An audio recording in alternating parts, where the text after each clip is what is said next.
Welcome back my YouTube channel. दोस्तों आज बात करेंगे हम लोग यहाँ पे मध्यकालीन भारत के इतिहास के बारे में। जो स्टेट पीसीएस का जो प्रीवियस इस ईयर का क्वेश्चन है उसके बारे में बात करेंगे। आप अगर किसी भी स्टेट पीसीएस या यूपीएससी या तो किसी भी प्रतियोगिता परीक्षा कर तैयारी वर्तमान में कर रहे हैं तो उसमें बहुत ज़्यादा हेल्पफुल होने वाला है। क्योंकि दोस्तों आपको बता देते हैं, पहले क्लियर कर देते हैं। जैसे प्राचीन भारत के इतिहास जो क्वेश्चन बन गया है या सिलेबस में है, अगर आप किसी भी स्टेट पीसीएस का अगर तैयारी करते हैं तो उसमें सिलेबस चेंज होने वाला नहीं, क्योंकि प्राचीन भारत का इतिहास तो कभी चेंज होगा नहीं। फिर अगर मध्यकालीन भारत के इतिहास की अगर बात करें तो उसमें भी अगर आप किसी भी स्टेट पीसीएस की अगर तैयारी करते हैं तो वर्तमान में वो तो मध्यकालीन भारत का क्वेश्चन कभी ना चेंज होगा, ना ही सिलेबस चेंज होगा, और आधुनिक भारत का जितना भी क्वेश्चन है उसमें भी कभी चेंज नहीं होगा। हम लोग पिछले वीडियो में प्राचीन भारत का इतिहास था का जो मतलब 38 बीपीएससी से लेकर 68 बीपीएससी तक जितना भी क्वेश्चन था हम लोग यहाँ कर चुके हैं इस चैनल पे। और हम लोग आज भी वही करेंगे, मतलब 1992 से लेकर 2022 तक स्टेट पीसीएस का जितना भी एग्जाम हुआ है बिहार में उसमें सबसे ज़्यादा क्वेश्चन करेंगे हम लोग यहाँ पे मध्यकालीन भारत का इतिहास का। और चलिए हम लोग यहाँ से स्टार्ट कर लेते हैं। स्टार्ट करने से पहले आप सभी को नमस्कार, सलाम, दुआ, प्रणाम। यहाँ से क्वेश्चन स्टार्ट करते हैं। फर्स्ट क्वेश्चन मध्यकालीन भारत के इतिहास से। दोस्तों पहला क्वेश्चन यहाँ पे, गुलाम वंश का प्रथम शासक कौन हुआ करता था? पहला है इल्तुतमिश, दूसरा कुतुबुद्दीन ऐबक, तीसरा राजिया सुल्तान, चौथा है बलवान। तो इसका आंसर हो जाएगा यहाँ पे बी नंबर, कुतुबुद्दीन ऐबक जो है गुलाम वंश का प्रथम शासक हुआ करता था। क्वेश्चन नंबर 2 के बारे में बात करेंगे। नेक्स्ट हम लोग बात कर लेते हैं यहाँ पे, कुतुबुद्दीन ऐबक की राजधानी कहाँ हुआ करता था? लाहौर, दिल्ली, अजमेर और लखनऊती। तो इसका आंसर हो जाएगा लाहौर। कुतुबुद्दीन ऐबक का राजधानी हुआ करता था कहाँ? कुतुबुद्दीन ऐबक का राजधानी कहाँ हुआ करता था?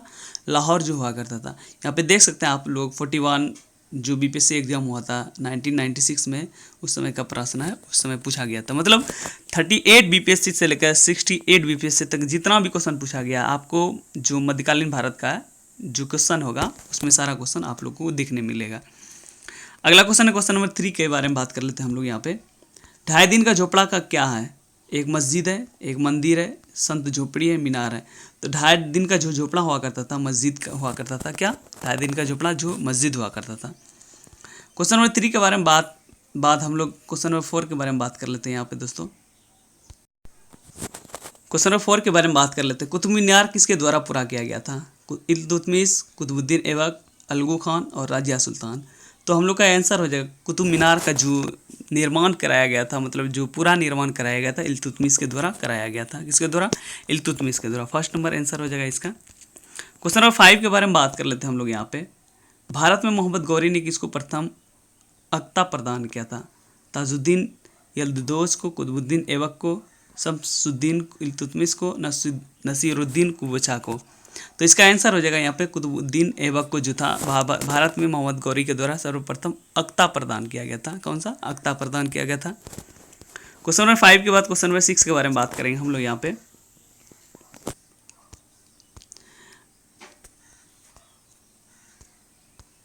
बिहार का प्रथम मुस्लिम विजेता कौन हुआ करता था? मलिक इब्राहिम, इल्तुतमिश, बख्तियार खिलजी, अली मर्दान खिलजी और इनमें से कोई नहीं। इसका आंसर हो जाएगा बख्तियार खिलजी जो हुआ करता था बिहार का प्रथम मुस्लिम विजेता हुआ करता था। कौन सा? प्रथम मुस्लिम विजेता कौन हुआ करता था? बख्तियार खिलजी जो हुआ करता था बिहार का प्रथम मुस्लिम विजेता हुआ करता था। क्वेश्चन नंबर 6 के बाद क्वेश्चन नंबर 7 के बारे में बात करेंगे हम लोग यहाँ पे।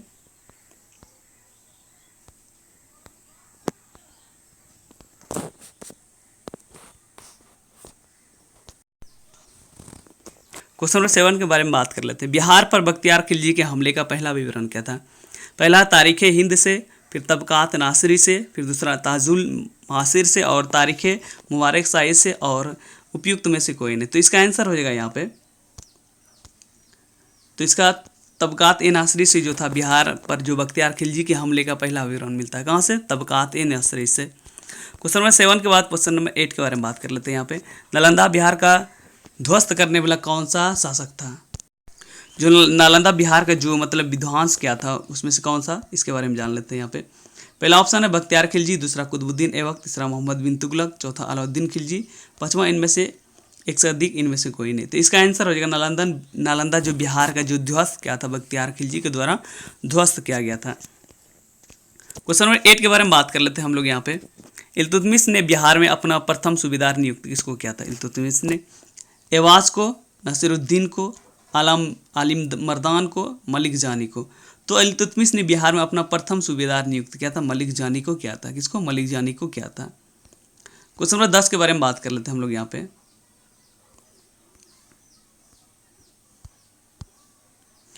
वह प्रथम मुस्लिम शासक कौन था जिसने शासन के सिद्धांत थ्योरी ऑफ किंगशिप को राजाओं के ईश्वरीय अधिकार सिद्धांत के समान प्रतिपादित किया था? पहला ऐबक, दूसरा इल्तुतमिश, तीसरा बलबन, चौथा अलाउद्दीन खिलजी।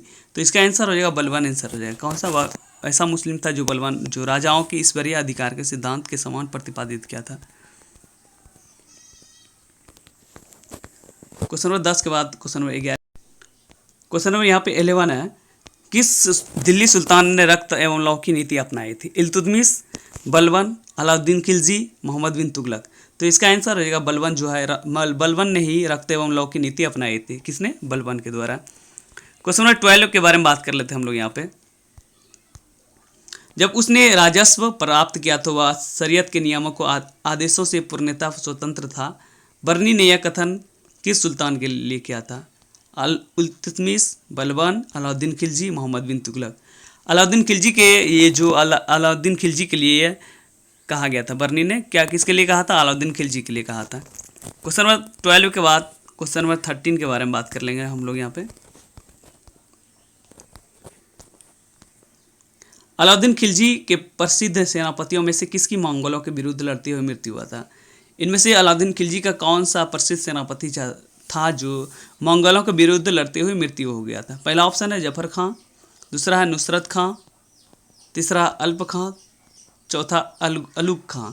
तो इसका आंसर हो जाएगा जफर खां जो था उसका मृत्यु हुआ था। सेनापतियों जो मंगोलों के विरुद्ध लड़ते हुए मृत्यु हो गया था। क्वेश्चन नंबर 14 के बारे में बात कर लेते हैं। रानी पद्मावती के नाम अलाउद्दीन की चित्तौड़ की विजय से जोड़ा जाता है। उनके पति का नाम क्या था? महाराणा प्रताप सिंह, दूसरा रणजीत सिंह, तीसरा राजा मान सिंह, चौथा राणा रतन सिंह। तो महारानी जो पद्मिनी थी जो अलाउद्दीन की चित्तौड़ विजय से जोड़ा जाता है, उसका जो राणा रतन सिंह से जोड़ा जाता है। किसे? राणा रतन सिंह से जोड़ा जाता है। क्वेश्चन नंबर 15 के बारे में बात कर लेते हैं यहाँ पे हम लोग। अलाउद्दीन खिलजी के आक्रमण के समय देवगिरी का शासक कौन हुआ करता था? अलाउद्दीन खिलजी के जो आक्रमण के समय देवगिरी का शासक कौन हुआ करता था? रामचंद्र देव, प्रताप रुद्रदेव, मलिक काफूर, राणा रतन सिंह। तो इसका आंसर हो जाएगा रामचंद्र देव हुआ करता था। अलाउद्दीन खिलजी के समय जो शासक हुआ करता था कौन? रामचंद्र देव। क्वेश्चन नंबर 15 के बाद क्वेश्चन नंबर 16 के बारे में बात करेंगे हम लोग यहाँ पे। किस सुल्तान के काल में खालिसा भूमि अधिक पैमाने पर विकसित हुआ था? गयासुद्दीन, बलबन, अलाउद्दीन खिलजी, मोहम्मद बिन तुगलक, फिरोज शाह तुगलक। तो इसका आंसर हो जाएगा यहाँ पे अलाउद्दीन खिलजी के समय में ही खालिसा भूमि अधिक पैमाने पर विकसित हुआ था। किसके समय पे?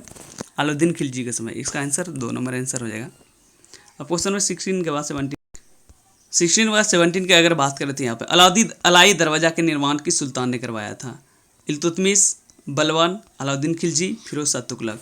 तो इसका आंसर हो जाएगा यहाँ पर अलाउद्दीन खिलजी के द्वारा जो अलाई दरवाजा का निर्माण कराया गया था। किसके द्वारा? अलाई दरवाजा के द्वारा। ये क्वेश्चन देख सकते हैं दोस्तों आप लोग 42 बीपीएससी एग्जाम जो प्री 1997 1998 में हुआ था, उसी में ये बीपीएससी प्री एग्जाम में पीटी में पूछा गया था। आप लोग को इसको ध्यान से देखना है। क्वेश्चन नंबर 18 के बारे में बात कर लेते हैं हम लोग यहाँ पे।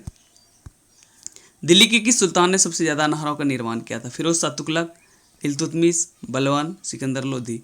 दिल्ली का ऐसा कौन सा जो सुल्तान था सबसे ज़्यादा नहरों का निर्माण किया था? फिरोज शाह तुगलक जो था ऐसा शासक था दोस्तों दिल्ली के सल्तनत सुल्तान जो सबसे ज़्यादा नहरों का निर्माण कराया था। क्वेश्चन नंबर 18 के बाद क्वेश्चन नंबर 19 के अगर बात करें तो यहाँ पे हम लोग फिरोज शाह तुगलक द्वारा स्थापित दार उल सफ़ा का क्या था?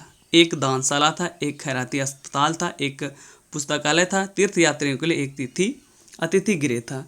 जो फिरोज शाह के तुगलक के द्वारा स्थापित दार उल सफ़ा जो था एक खैराती अस्पताल हुआ करता था। क्या?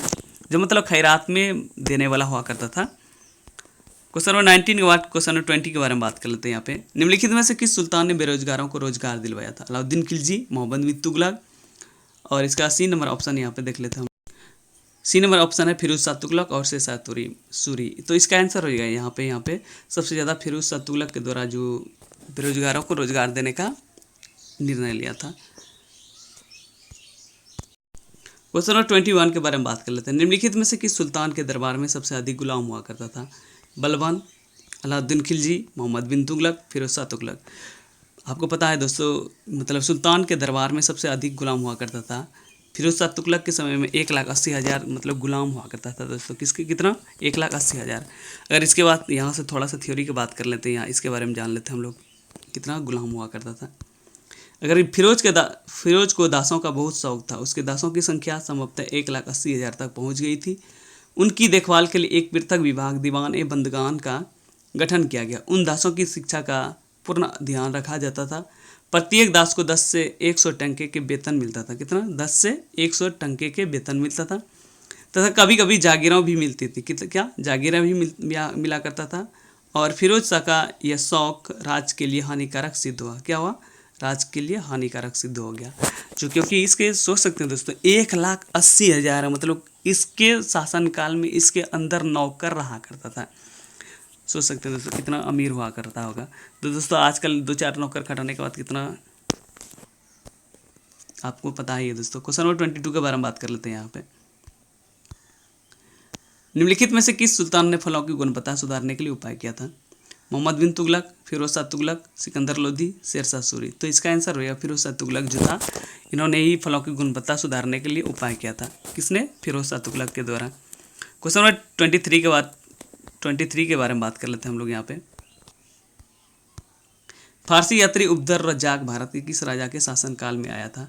Devaraya one, Krishna Devaraya one, Devaraya two और कृष्ण देवराय टू, कृष्ण राय टू। और इसका जो आंसर होगा फारसी यात्री अब्दुल रज्जाक जो भारत में आया था देवराय टू के शासनकाल में आया था। किसके शासनकाल में? देवराय टू के शासनकाल में।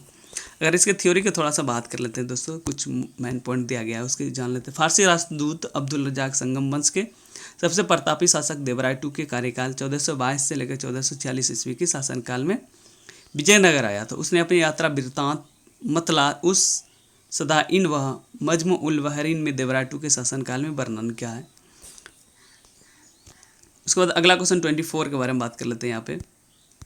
तैमूर के आक्रमण के बाद भारत में किस वंश का राजा स्थापित किया गया था? लोधी वंश, सैयद वंश।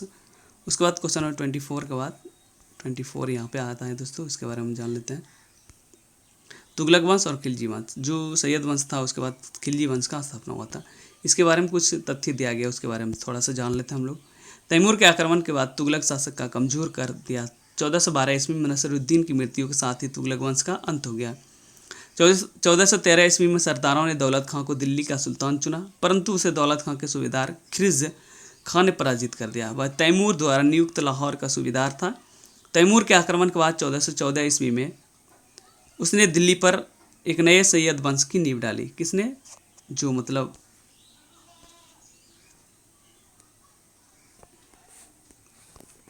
क्वेश्चन नंबर 25 के बारे में बात कर लेते हैं हम लोग यहाँ पे। निम्नलिखित में से किस सुल्तान ने एक नगर बसाया जहां अब आगरा है? मोहम्मद बिन तुगलक, फिरोज शाह तुगलक, बहलोल लोधी और सिकंदर लोधी।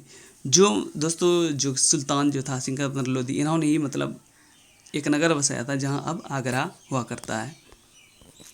क्वेश्चन 25 के बाद 26 के बारे में बात कर लेते हैं हम लोग यहाँ पे। विजयनगर साम्राज्य के संस्थापक कौन हुआ करता था? देवराय प्रथम, कृष्ण देवराय, हरिहर बुक्का एवं वीर नरसिंह राव। तो इसका विजयनगर का साम्राज्य का संस्थापक हुआ करता था यहाँ पे हरिहर बुक्का हुआ करता था। कौन? तो इसका आंसर हो जाएगा हरिहर एवं बुक्का हुआ करता था विजयनगर के साम्राज्य का संस्थापक। क्वेश्चन नंबर 26 के बाद 27 के बारे में बात कर लेते हैं हम लोग यहाँ पे। विजयनगर उस पहले शासक की पहचान करें जो जिसने बहमानियों से गोवा के छीना था। हरिहर 1, हरिहर 2, बुक्का 1, देवराय 1, देवराय 2। तो इसका आंसर होगा 27 का, जो विजयनगर जो उस पहले शासक की पहचान करे जो जिसने बहमानियों से गोवा छीना था। तो इसका हरिहर 2 आंसर हो जाएगा। कैसा क्या हो जाएगा आंसर? हरिहर 2 आंसर हो जाएगा। क्वेश्चन नंबर 27 के बाद 28 के बारे में बात कर लेते हैं। 27 के बाद 28 के बारे में बात कर लेते हैं हम लोग। विजयनगर के राजा कृष्ण देव राय ने गोलकोंडा का युद्ध किस राजा के साथ लड़ा था? कुली कुतुब शाह के द्वारा, कुतुबुद्दीन ऐबक के द्वारा और इस्माइल आदिल खां के से और गजपति से। तो इसका आंसर हो जाएगा जो राजा कृष्ण देव हुआ करता था गोलकोंडा का युद्ध जो लड़ा था कुली कुतुब शाह से लड़ा था। किससे? कुली कुतुब शाह से। 28 का ये नंबर आंसर हो जाएगा। क्या हो जाएगा? 28 का जो ये 43 बीपीएससी प्री 1995 में क्वेश्चन में पूछा गया था। क्वेश्चन नंबर 29 के बारे में बात कर लेते हैं हम लोग यहाँ पे। विजयनगर साम्राज्य के वित्तीय व्यवस्था की मुख्य विशेषता क्या हुआ करता था? अधिवेशन, लगान, भू राजस्व, बंदरगाहों से आमदनी और मुद्रा प्रणाली। तो इसका आंसर हो जाएगा यहाँ पे भू राजस्व हुआ करता था। जो विजयनगर साम्राज्य की वित्तीय व्यवस्था था मुख्य रूप से भू राजस्व प्रणाली हुआ करता था। क्वेश्चन नंबर 29 के बाद 30 के बारे में बात कर लेते हैं हम लोग यहाँ पे। विजयनगर साम्राज्य का अवशेष कहाँ मिलता है? बीजापुर में, गोलकुंडा में, हम्पी में, बड़ौदा में। तो इसका आंसर हो गया हम्पी हुआ करता है। इसका आंसर क्या? विजयनगर साम्राज्य का अवशेष कहाँ मिलता है? हम्पी में मिलता है। कहाँ पे? हम्पी में। क्वेश्चन नंबर 30 के बाद 31 के बारे में बात कर रहे हैं हम लोग यहाँ पे दोस्तों। एक एक करके बात करेंगे हम लोग यहाँ पे। 31 दीवाने अर्ज विभाग संबंधित किससे है? शाही पत्राचार से, विदेश विभाग से, रक्षा विभाग से और वित्त विभाग से। तो शाही जो दीवान ए अर्ज विभाग जो संबंधित है, इसका आंसर हो जाएगा रक्षा विभाग से। किससे? इसका आंसर 31 का सी नंबर आंसर है रक्षा विभाग से। क्या? दीवान ए अर्ज का विभाग रक्षा विभाग से है। क्वेश्चन नंबर 32 के बारे में बात कर लेंगे हम लोग यहाँ पे। शिवाजी की राजधानी कहाँ हुआ करता है? रायगढ़, सिंधुदुर्ग, पूना और कोल्हापुर। तो इसका आंसर हो जाएगा शिवाजी का जो राजधानी हुआ करता था रायगढ़ हुआ करता था। कहाँ पे? रायगढ़ हुआ करता था। क्वेश्चन नंबर 32 के बाद 33 के बारे में बात कर लेते हैं यहाँ पे। बहमनी राज्य का संस्थापक कौन हुआ करता था? अलाउद्दीन खिलजी, फिरोज शाह तुगलक, महमूद गौवा, आसफ खान। तो इसका आंसर हो जाएगा अलाउद्दीन हसन हुआ करता था। बहमनी राज्य का संस्थापक कौन हुआ करता था? अलाउद्दीन हसन हुआ करता था। 33 का 1 नंबर आंसर हो जाएगा इसका। और 31 के बाद 33 के बाद 34 के बारे में बात कर लेते हैं हम लोग यहाँ पे। क्वेश्चन नंबर 34 सरंजामी प्रथा किससे संबंधित है? मराठा भू राजस्व प्रथा से, तालुकदारी प्रथा से, कुतुबशाही प्रशासन से, उपयुक्त में से कोई नहीं। जो सरंजामी प्रथा हुआ करता था मराठा भू राजस्व से प्रथा से हुआ करता था। किससे? मराठा भू राजस्व प्रथा से। क्वेश्चन 34 के बाद 35 के बारे में बात कर लेते हैं यहाँ पे। निम्नलिखित में से कौन सा भूमि उत्पाद पर लगने वाला कर को अंकित करता है?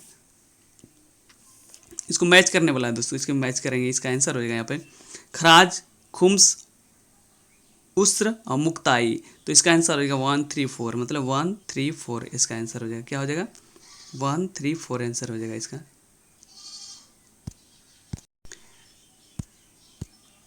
खराज हो जाएगा, खुम्स हो जाएगा और उस्र होगा, मुक्ताई। तो इसका आंसर होगा 134, मतलब 134, मतलब ये 2 नंबर है, इसका आंसर नहीं होगा। क्वेश्चन नंबर 36 के बारे में बात कर लेते हैं हम लोग यहाँ पे। किस सुल्तान ने जमीन में फसल की नपाई का आधा राजस्व के रूप में दावा किया? इल्तुतमिश, बलबन और अलाउद्दीन खिलजी, मोहम्मद बिन तुगलक। तो इसका आंसर हो जाएगा जो नपाई का आधा राजस्व के रूप में दावा किया था अलाउद्दीन खिलजी के द्वारा, इसका जो नपाई का आधा हिस्सा दावा किया था। क्वेश्चन 36 के बाद 37 के बारे में बात कर लेते हैं। शेख बहाबुद्दीन जकारिया किस संप्रदाय के थे? तो पहला है सुहारवर्दी संप्रदाय, ऋषि संप्रदाय, और 3 नंबर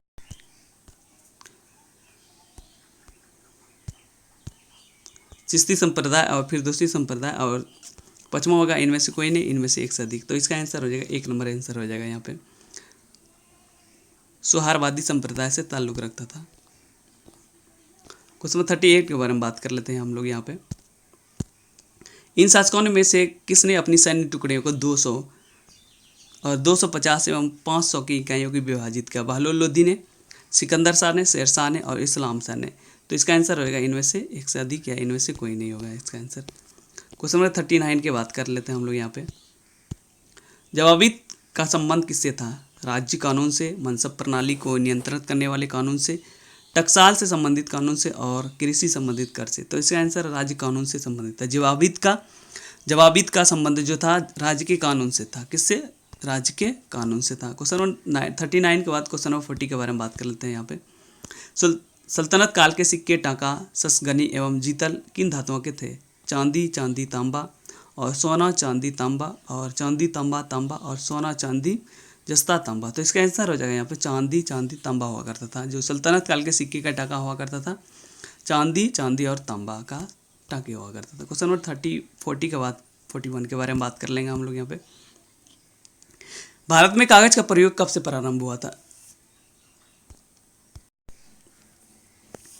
भारत में जो कागज़ का प्रारंभ हुआ था 12वीं शताब्दी से, पहला ऑप्शन। दूसरा 13वीं शताब्दी से, तीसरा है 14वीं शताब्दी से, 15वां, चौथा 15वीं शताब्दी से। इसका आंसर 12वीं शताब्दी से जो है भारत में कागज़ का प्रयोग का प्रारंभ हो गया था। क्वेश्चन 41 के बाद 42 के बारे में बात कर लेते हैं हम लोग यहाँ पे। तबकात ए नासरी का लेखक कौन हुआ करता था? शेख जमालुद्दीन, अलबरूनी, मिनहाज उस सिराज और जियाउद्दीन।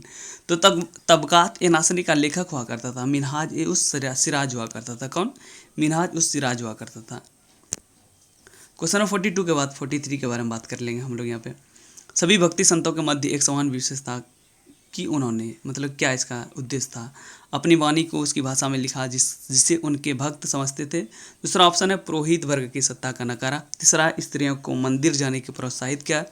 और चौथा ऑप्शन है मूर्ति पूजा को प्रोत्साहित किया। तो इसका आंसर हो जाएगा 43 का 1 नंबर आंसर हो जाएगा।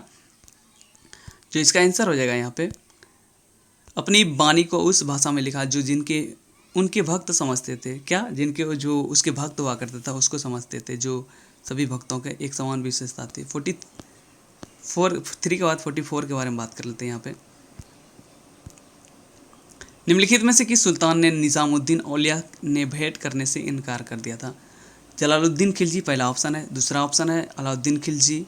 तीसरा है गयासुद्दीन तुगलक। चौथा है मोहम्मद बिन तुगलक। तो इसका आंसर हो जाएगा यहाँ पे अलाउद्दीन खिलजी जो था, मतलब इन्होंने ही निज़ामुद्दीन औलिया इससे, मतलब अलाउद्दीन खिलजी से निज़ामुद्दीन औलिया ने भेंट करने से इनकार कर दिया था, मतलब जो सुल्तान था अलाउद्दीन खिलजी। 44 के बाद यहाँ पे 45 के बारे में बात कर रहे हैं। बहरा-मासा की रचना किसने की थी? अमीर खुसरो ने, इसामी ने, मलिक मोहम्मद जायसी ने और रस खान ने। तो इसका आंसर हो जाएगा बहरा-मासा की जो रचना किया था यहाँ पे मालिक मोहम्मद जायसी के द्वारा किया गया था। किसके द्वारा? मालिक मोहम्मद जायसी के द्वारा। 46 के बाद यहाँ पे बात करेंगे हम लोग यहाँ पे पानीपत के युद्ध में बाबर की जीत का मुख्य कारण क्या हुआ करता था?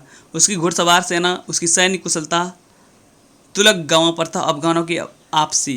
तो इसका आंसर हुआ करता था उसकी सैन्य जो कुशलता थी। उस पानीपत के युद्ध में बाबर की जीत जो हुआ था उसका मुख्य कारण था उसकी सैन्य कुशलता, मतलब उसका सैनिक कितना मजबूत था दोस्तों कि मतलब वो अपनी मतलब जीत हासिल किया था पानीपत के युद्ध में। क्वेश्चन नंबर नेक्स्ट क्वेश्चन 47 के बारे में बात कर लेते हैं हम लोग यहाँ पे। तुजुक ए बाबरी किस भाषा में लिखा गया था? फारसी, अरबी और तुर्की और उर्दू। तो तुजुक ए बाबरी जो हुआ करता था यहाँ पे 47 का आंसर होगा तुर्की भाषा में लिखा गया था। किसके भाषा में? तुर्की भाषा में तुर्की ए बाबरी भाषा लिखा गया था। किस भाषा में? तुर्की भाषा में। क्वेश्चन नंबर 48 के बारे में बात कर लेते हैं हम लोग यहाँ पे। हुमायूं ने चुनार दुर्ग पर प्रथम बार आक्रमण कब किया था? 1532 ईस्वी में, 1531 ईस्वी में, 1533 ईस्वी में और 1536 ईस्वी में। जो हुमायूं ने चुनार दुर्ग पर प्रथम बार आक्रमण किया था वो था 1532 ईस्वी में किया था। कब? 1532 ईस्वी में। क्वेश्चन नंबर 48 के बाद 49 के बारे में बात कर लेते हैं। 49 की बात कर लेते हैं। निम्नलिखित में से किस शासक किसने अपने बादशाह पति के लिए मकबरे का निर्माण कराया था? शाह बेगम ने, हाजी बेगम ने, मुमताज महल ने और नूरुन्निसा बेगम ने। तो इसका आंसर हाजी बेगम ने जो था अपने पति के लिए मकबरे का निर्माण कराया था। किसके लिए? अपने पति हाजी बेगम ने। क्वेश्चन नंबर 50 के बारे में बात कर लेते हैं हम लोग यहाँ पे। हुमायूं नामा की रचना किसने की थी? बाबर ने, हुमायूं ने, गुलबदन बेगम ने, जहांगीर ने। तो हुमायूं नामा का जो रचना किया था गुलबदन बेगम के द्वारा किया गया था। किसके द्वारा? गुलबदन बेगम के द्वारा किया गया था। 50 के बाद 51 के बारे में बात कर लेते हैं यहाँ पे हम लोग। हुमायूं द्वारा लड़े गए 4 प्रमुख युद्धों का तिथि का अनुसार सही क्रम क्या है? पहला चौसा, देवरा, कन्नौज, सरहिंद। दूसरा है देवरा, कन्नौज, चौसा, सरहिंद। तीसरा ऑप्शन सरहिंद, देवरा और चौसा, कन्नौज। चौथा ऑप्शन देवरा, चौसा, कन्नौज, सरहिंद। तो इसका आंसर हो जाएगा हुमायूं के द्वारा 4 जो युद्ध लड़ा गया था, जो सही क्रम उसका देवरा, चौसा, कन्नौज और सरहिंद हुआ करता था। हुमायूं के द्वारा जो लड़ा गया था। क्वेश्चन 51 के बारे में बात कर 52 के बारे में बात कर लेते हैं। निम्नलिखित में से किस सुल्तान ने अपने पहले हजरते आला की उपाधि अपनाई और बाद में सुल्तान की उपाधि अपनाई? पहला ऑप्शन है बलहोल लोधी, दूसरा सिकंदर लोधी, तीसरा शेर शाह सूरी, चौथा है इस्लाम शाह सूरी। तो इसका आंसर हो जाएगा मतलब जो पहला जो हजरत आला का जो उपाधि अपनाई फिर बाद में सुल्तान की उपाधि अपना ली, कौन था? शेर शाह सूरी के द्वारा ऐसा काम किया गया था। क्वेश्चन 52 के बाद फिर 53 के बारे में बात कर लेते हैं हम लोग यहाँ पे। शेर शाह का मकबरा कहाँ स्थित है? सासाराम में, मनेर में, सीतामढ़ी में, पावापुरी में। जो सासाराम का जो मकबरा हुआ करता था मतलब वहाँ सासाराम में हुआ करता है। कहाँ पे? सासाराम में है जो बिहार में स्थित है। क्वेश्चन नंबर 53 के बाद 54 के बारे में बात कर लेते हैं हम लोग यहाँ पे। हल्दी घाटी के युद्ध में महाराणा प्रताप की सेना के सेनापति कौन थे? अमर सिंह, मान सिंह, हकीम खान और शक्ति सिंह। तो इसका जो हल्दी घाटी के युद्ध में महाराणा प्रताप की सेना जो हुआ करता था हकीम खान था। कौन था? हकीम खान। आप सोच सकते हैं दोस्तों, मतलब पहले जो मध्यकालीन भारत में हुआ करता था ना, जो मतलब अल्टरनेट टाइप का हुआ करता था, वो अपने अंग्रेज को मतलब अदर कास्ट वाले को रखता था, और दूसरा जो अगेंस्ट युद्ध करने वाला रहता था उसको मतलब अगेंस्ट कास्ट वाले का रखता था। क्या थ्योरी था उस सब का दोस्तों, मतलब जितने का ये टैक्टिक्स हुआ करता था दोस्तों। सोच सकते हैं राजनीतिक उस समय भी कितना प्रचलित रूप में हुआ करता था।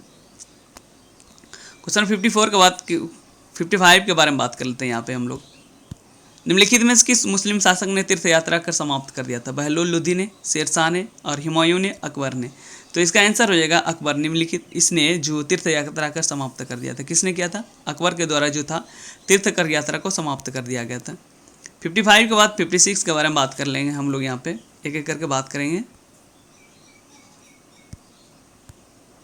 अकबर ने बंगाल तथा बिहार के मुगल साम्राज्य मिलाया। कब मिलाया था? 1590 ईस्वी में, 1575 ईस्वी में, 1576 ईस्वी में, 1572 ईस्वी में। तो इसका आंसर हो जाएगा यहाँ पे 1576 ईस्वी में अकबर ने बंगाल तथा बिहार को मुगल साम्राज्य में मिला लिया था।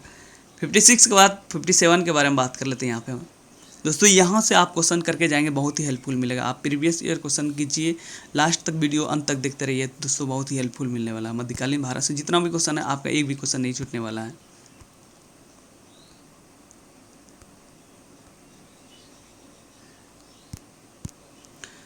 भारत के किसके शासनकाल में इंग्लिश ईस्ट इंडिया कंपनी का गठन हुआ था? औरंगजेब का शासनकाल, अकबर, जहांगीर, हुमायूं, इनमें से कोई नहीं, इनमें से एक से अधिक। तो भारत में जो शासनकाल जो ईस्ट इंडिया कंपनी का जो गठन हुआ था अकबर के शासनकाल में हुआ था। कब? अकबर के शासनकाल में हुआ था। क्वेश्चन नंबर नेक्स्ट 58 के बारे में बात कर लेते हैं हम लोग यहाँ पे। आईने अकबरी किसके द्वारा लिखा गया था? अब्दुल कादिर, अकबर, अबुल फजल, ख्वाजा निज़ामुद्दीन, अबुल फजल। तो जो आईने अकबरी जो लिखा गया था अबुल फजल के द्वारा लिखा गया था। किसके? इसका आंसर हो जाएगा 58 का डी नंबर आंसर हो जाएगा यहाँ पे। क्वेश्चन नंबर 59 के बारे में बात कर लेते हैं। इत्मादुल दौला का मकबरा आगरा में किसने बनवाया था? अकबर ने, जहांगीर ने, नूरजहाँ ने, शाहजहाँ ने। तो इसका आंसर हो जाएगा यहाँ पे इत्मादुल दौला का जो मकबरा बनाया गया था नूरजहाँ के द्वारा बनाया गया था। किसके द्वारा? नूरजहाँ के द्वारा बनाया गया था। क्वेश्चन नंबर 59 के बाद 60 के बारे में बात कर लेंगे हम लोग यहाँ पे। प्राचीन कारी का पिटरा ड्योरा निम्न में से किससे संबंधित है? पहला ऑप्शन है दीवारों में अर्ध कीमती पत्थर जड़कर फूलों की नक्काशी कराना। दूसरा, मीनारों में टेढ़ी दीवार बनाना। तीसरा, संरचना में मेहराब का इस्तेमाल करना। चौथा, इमारतों में मार्बल का प्रयोग करना। पांचवां है इसमें से कोई ना, इनमें से एक से अधिक। तो इसका आंसर हो जाएगा यहाँ पे 60 का 1 नंबर आंसर हो जाएगा दोस्तों। कौन सा होगा? दीवारों में अर्ध कीमती पत्थर जड़कर फूलों की नक्काशी करना इसका उद्देश्य था। क्वेश्चन नंबर 60 के बाद 61 के बारे में बात कर लेते हैं हम लोग यहाँ पे। मध्यकाल में बटाई शब्द का क्या अर्थ हुआ करता था? मध्यकाल में जो बटाई शब्द हुआ करता था इसका अर्थ क्या हुआ करता था? धार्मिक। मध्यकाल में बटाई का शब्द का अर्थ क्या हुआ करता था? धार्मिक कर, लगान निर्धारण का तरीका, धन कर और संपत्ति का कर। जो मध्यकाल में बटाई का अर्थ हुआ करता था लगान निर्धारण का तरीका हुआ करता था। क्या? लगान निर्धारण का तरीका हुआ करता था। 61 के बाद 62 के क्वेश्चन के बारे में बात कर लेते हैं यहाँ पे। किस मुगल शासक ने चित्रकारी के लिए कारखाने बनाए थे? हुमायूं, अकबर, जहांगीर, शाहजहाँ। जो मतलब हुमायूं ही ऐसा एक शासक था जो चित्रकारी के लिए कारखाने बनाया था।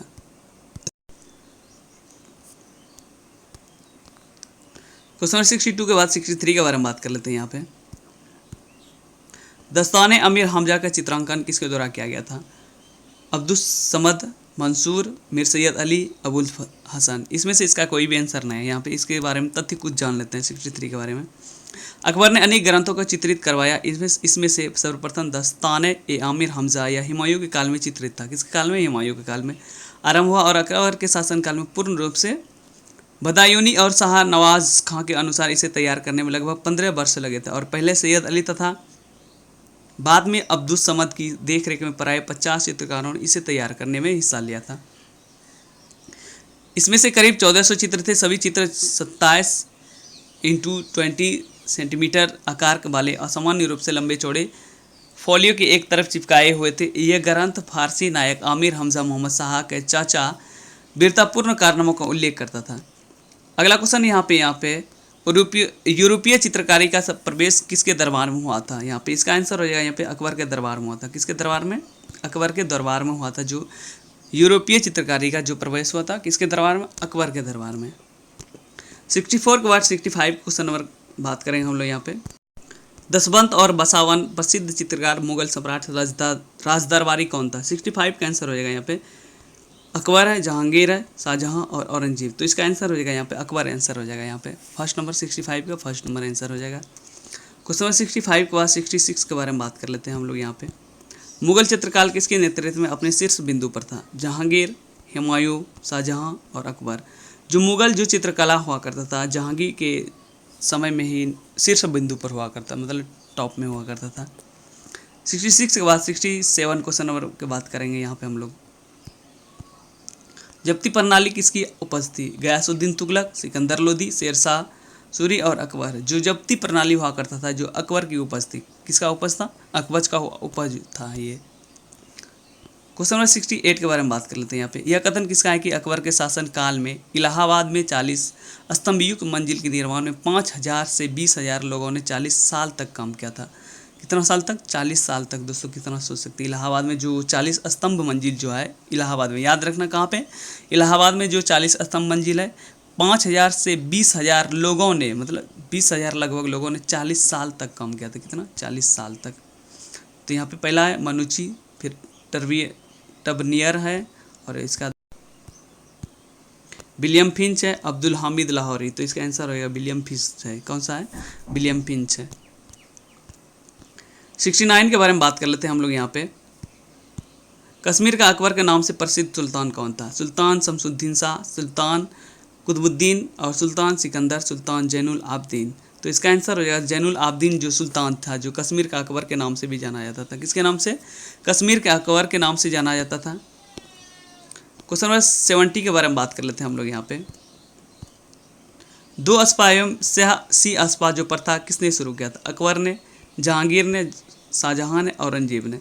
दो अस्पा एवं सी अस्पा जो था जहांगीर के शासनकाल में स्टार्ट हुआ था। क्वेश्चन नंबर 71 के बारे में बात कर लेते हैं हम लोग यहाँ पे। ईरान के शाह और मुगल शासकों के बीच झगड़े का जड़ क्या था? काबुल, कंधार, कुंदूज और गजनी। जो ईरान के शाह और मुगल शासक के बीच जो झगड़े का कारण था कंधार जो था। क्या था? कंधार। 71 का बी नंबर आंसर हो जाएगा यहाँ पे।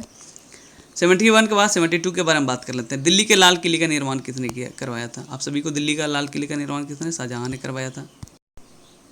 तो दिल्ली के लाल किले का निर्माण किसने कराया था? शाहजहां के द्वारा कराया गया था।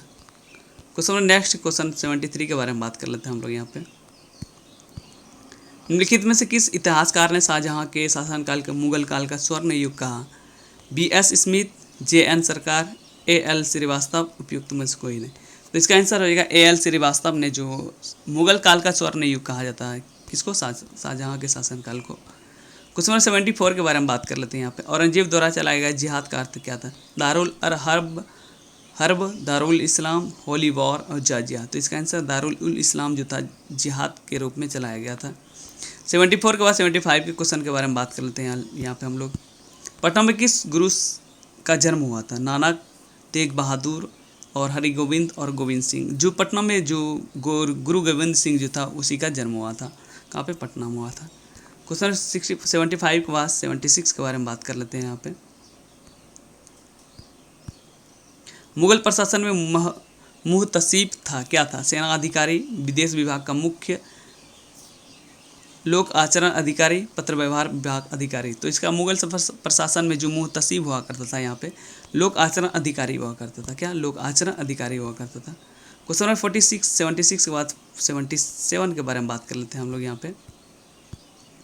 मुगल प्रशासन में मदद ए मास इंगित करता किससे? चुंगी कर से, विद्वानों को दी जाने वाली राजस्व मुक्त अनुदान भूमि से, सैन्य अधिकारियों को दी जाने वाली पेंशन और बुवाई कर से। तो इसका आंसर हो जाएगा विद्वान को दी जाने वाली राजस्व मुक्ति अनुदत्त से, मतलब इसका मदद ए मास का इंगित करता है। 77 के बाद 78 के बारे में बात कर लेते हैं हम लोग यहाँ। मयूर सिंहासन पर बैठने वाला अंतिम मुगल सम्राट कौन हुआ करता था? शाह आलम प्रथम, मोहम्मद शाह, बहादुर शाह, जहांगीर शाह। तो इसका आंसर है मोहम्मद शाह जो था मयूर सिंहासन पर बैठने वाला अंतिम मुगल सम्राट हुआ करता था। 78 के बाद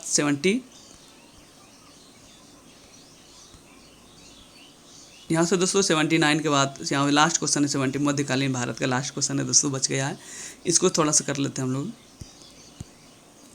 निम्नलिखित में से किस मुगल बादशाह को बाजीर गाजी उद्दीन ने दिल्ली में दाखिल नहीं होने दिया?